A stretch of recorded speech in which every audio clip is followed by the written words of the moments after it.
Hey, everybody, welcome to That Expert Show, where you help run the show. I'm Anna Canzano. Thanks so much for joining me today. We're talking about philanthropy, and I want to give a big shout out to Trillium Family Services. The organization's mission is to build brighter futures for children and families. I want to thank them for their support of That Expert Show.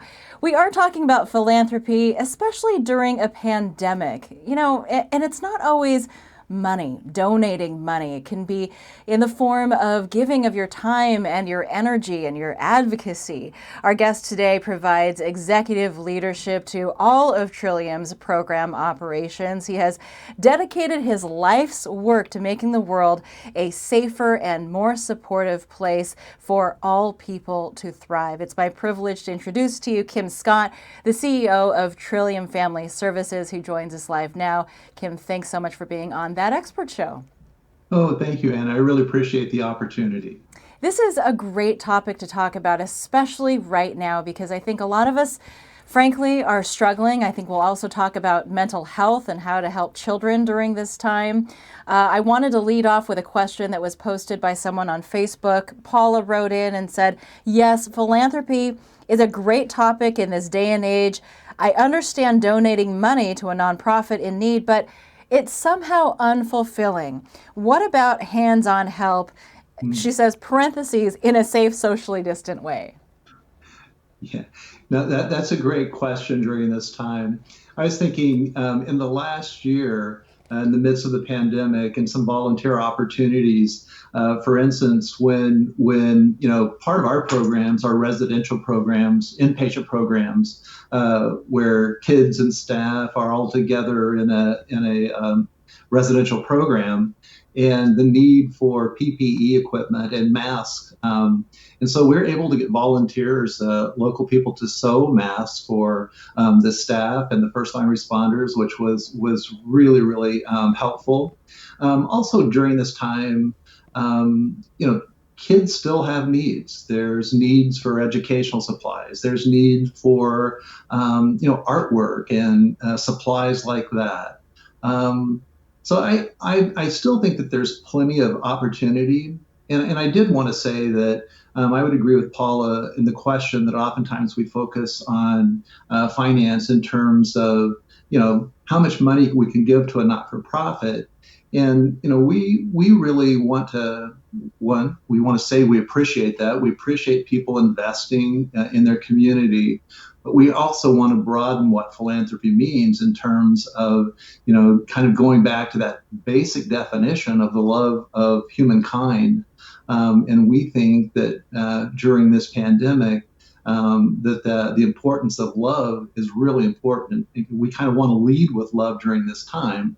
And I think that opens some brave space in terms of not only how we look at traditional philanthropy, but also how we look at the lens of our programs and services through that kind of philanthropic perspective.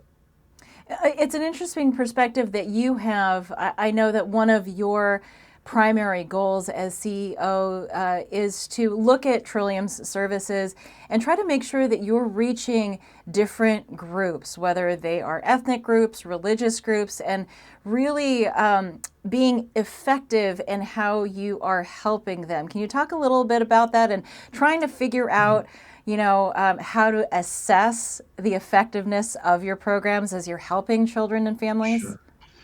Well, I think one of the things that allows us to better connect with community is the depth and breadth of services that we have. So, as I mentioned earlier, certainly Trillium has residential inpatient programs, both in Corvallis and Portland, but throughout, Portland, down throughout the Mid-Willamette Valley, we're in about 140 schools connected with various communities and families working on mental health and school settings, intensive individual and family outpatient therapy. And when I think about that, being closely connected, it's not like we're in an office waiting for people to come to us. We're going out to communities and working in schools, which I look at that and I think, yes, we're providing services, but we're also connecting people within the context of their lives, where they live, connecting with their children and community. So I think that's a big part of our learning. I guess I would also say we have a strong commitment to working within community and not upon community. And that's something that we've learned the last few years through various partnerships and kind of collective impact work that we've done. Is that importance of hearing community, being connected, and not imposing kind of our thoughts in terms of how things should be. So I think those things are really important, and I think they do link back to that concept of philanthropy and connection, and ultimately the love of humankind. We want to hear from people. I often think about how we want to show up in community, how I want to show up in community, and I'm beginning to feel just more and more that the question really should be is rather than me thinking I'm showing up in the right ways, will I be open enough and understanding enough and caring enough to hear from others if I am showing up in the way that they need us to. So I just wanted to say all that to say that I don't think that we're there, that we've just absolutely, have done this. I think we're learning to do this, and we're growing in ways that I think support the whole concept of philanthropy. I appreciate that, because I think that takes courage to be candid, to receive that feedback with an open heart and open ears in the effort to try and improve your services and how you are reaching people. You mentioned, of course, mental health and children, and I've got to think, that children and families are really struggling right now. I think some families are just fine.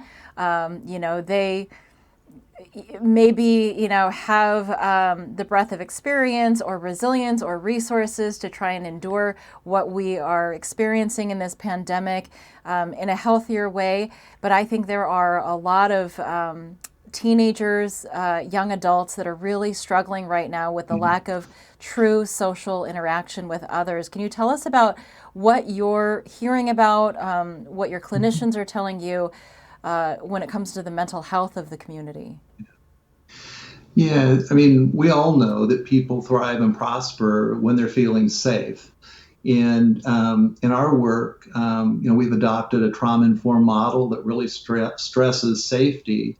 And there are 5 domains of safety in the way that we look at it. There's, of course, physical and emotional, social safety, but there's also moral and cultural safety. And if I think about those 5 domains of safety right now, I would say that, all of our families, ourselves, are struggling with a sense of safety during this time. And then I also think about loss. And I think during this time, certainly there are people that have very direct losses. They may have lost someone to COVID, or the situation that we're living in with civil unrest. There's all kinds of loss that's very direct in terms of our experience. But there's also now, I hear more and more people talking about ambiguous loss. And it's the loss of things that I guess we've always taken for granted in some ways. It's children having play dates. It's going to the theater. It's going to, going to school. Those kinds of things have changed in some ways overnight. And those things represent profound losses. And I think just the anxiety also of not knowing when all of this ends. So, even in my own case, somebody that suffers with anxiety a bit, I try to start each day with, what is it that I'm going to achieve? Even if it's something small, how do I build achievement into my day? And then also, what are the things that I do to replenish? And so I think that kind of focus on health and wellness, we're trying to do that as individuals at Trillium. We're trying to teach that with those that we work with. And there's a real focus on that in our whole approach around, really healthy and well communities. I appreciate that so much. First of all, that you're willing to be open about, having anxiety, because I think Yeah, that's very relatable. I think many of us suffer from some form of anxiety that I would only assume is heightened in the situation that we're in right now. I want to let our viewers know that we will be creating a tip sheet based on Mr. Scott's insight that you can reference after the show. We'll have that posted on our website and put that out as well. So, achievement, you said, is the idea of yeah, starting the day with achievement. Even if it's small, even if it's just yeah. making the bed, even if it's, getting in a walk. Is that what you mean? Exactly. And, I know this is true with my grandkids and stuff. If we get in a walk together, do something that, play a game, and it's an achievement. You've had a social connection in this day and age. That's an achievement. Also just that thing around replenishing. I want to make sure that if I get 15 minutes of reading, or if I make a decision not to join a Zoom meeting call for a period of time, that's okay. I'm replenishing. And I just think it's that focus on health and wellness. The other part of philanthropy, if I look at this from a health and wellness perspective, um, you know, again, philanthropy has been focused so much on finance and fundraising, but when I'm focused on health and wellness and bringing my best self forward, that impacts me. It impacts my family. It's good for the community. So it's kind of a building process. So I would say that even in the work that we're doing with clients and families, what they're doing is heroic work as they're working on their own health and wellness, bringing their best selves forward. That's philanthropy, because it's great for the whole community from that perspective.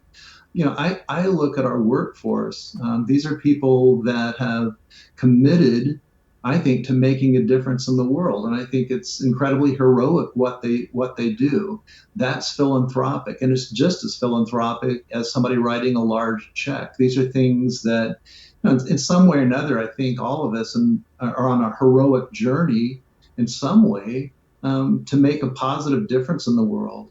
Um, there's a great opportunity to do that right now. And we all need a little hope. So, that idea of looking at, even with all the deficits, even with all of the things that are happening right now, there's still capability, there's still heroic things happening.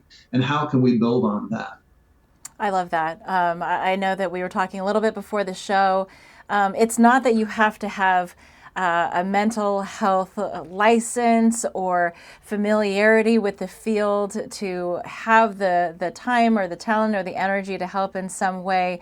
If somebody wanted specifically to reach out to Trillium and volunteer, whatever it is that they have to bring with them, is there a way to do that?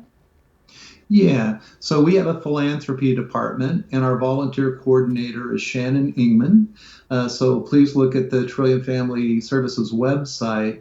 I would also just want to mention that there are a lot of mission-based organizations throughout Portland and throughout the state of Oregon, throughout the United States for that matter, that again are making, I think, a difference in the lives of children, families, and communities.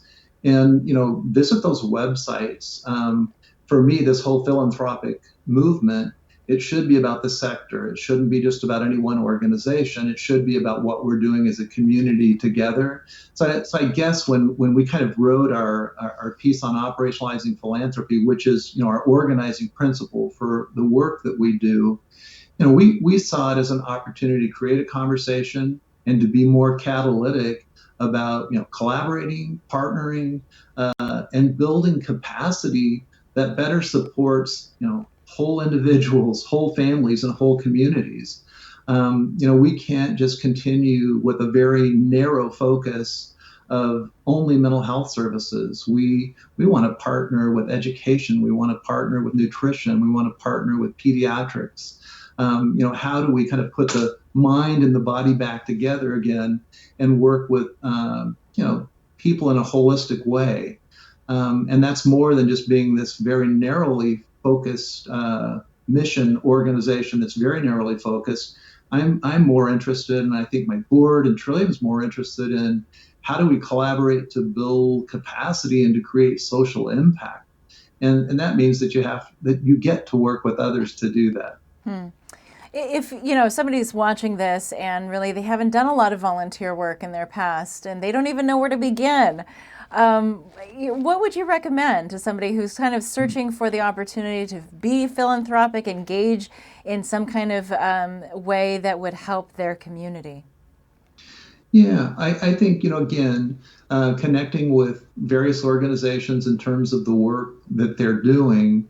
But I also look at things like, you know, frankly, we know that in this country that we're very polarized in a lot of ways, politically, certainly, as the election is coming, we're all aware of that. But it feels like we kind of lost our way in terms of, what is a common good that we can all unite around and work toward. So I look at volunteerism as also being, its voice. It's when you become aware of policies that really aren't supportive of, all Oregonians, all communities, and there's a lack of equity and there's disparities, as a population, as individuals in Oregon, what is our responsibility as it relates to advocacy, as it relates to being catalytic, getting other voices to look at policy. We've seen a lot of that, I think, in Portland over the years, but I think even renewed and more focused efforts during this time is critical. What does it mean to you personally to be the head of this organization? There are so many programs that it has. There's so many ways that it reaches out to people. But what does it mean to you personally to do the work that you do? Yeah, I've been doing this. So I know I don't look, and I know I look like I'm 40, but I'm 63. And I've been doing this work since I was about 20 years old. I was a junior in college when I started.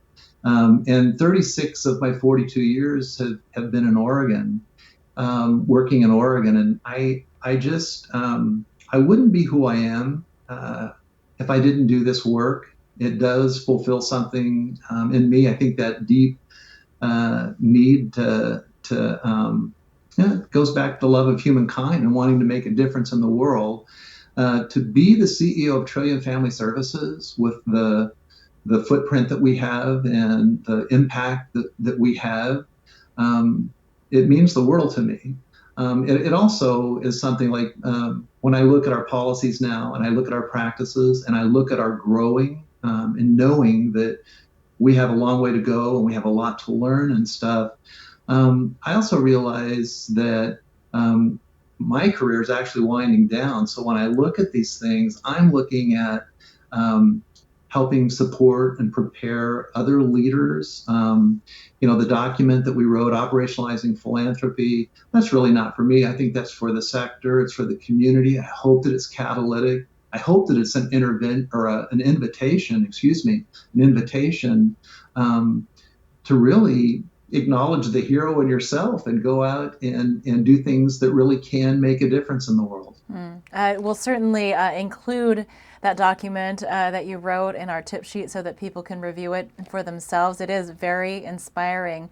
Something I wanted to ask you about was the delivering of services, in particular to youth, because that's, where my heart is for children in our community that are suffering, who need help, who may not have the resources to get it. I mean, let's face it, accessing mental health services can really be challenging on so many levels, financially, logistically, whether there's bed space. You've been in this realm for so long. What are the areas that need improvement? What can we do? What's the kind of work that we need to do to improve how young people get mental health help? Yeah. Well, we've organized systems around silos and mandates, and so you've got child welfare, and you have juvenile justice, and you have mental health, and you have physical health over here, and dental health, and what we haven't done is figured out systems that support people holistically. We can provide mental health services. But if a child and family doesn't have a home, if there's hunger, if there's issues with the family, with job training, all of those kinds of things, employment, we're not going to have the kind of outcomes that we need to have, well and healthy Oregonians in the future. So I think some of that could rest with how providers see themselves and their proclivity to collaborate and partner more deeply. But systemically, the way that we're funded is it's these very narrow streams. We have to figure out more flexibility with systems like Medicaid. We have to look at how do we get dollars to really focus on the social determinants of health. We all know that experience, our childhood, what happens to us matters in terms of our health and wellness.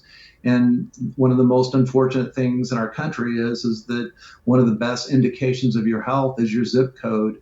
So we know that people are traumatized, but we also know that there's adverse community environments where there is toxic stress in communities that people face each day. And somehow our systems are not organized in a way that allow us to holistically and deeply start to work and support people differently. Like I said, mental health it's part of health. I think it's my own belief it's core to health and wellness, but it has to be linked with good nutrition, with a home, with some kind of support. That good physical health, it's all related and connected.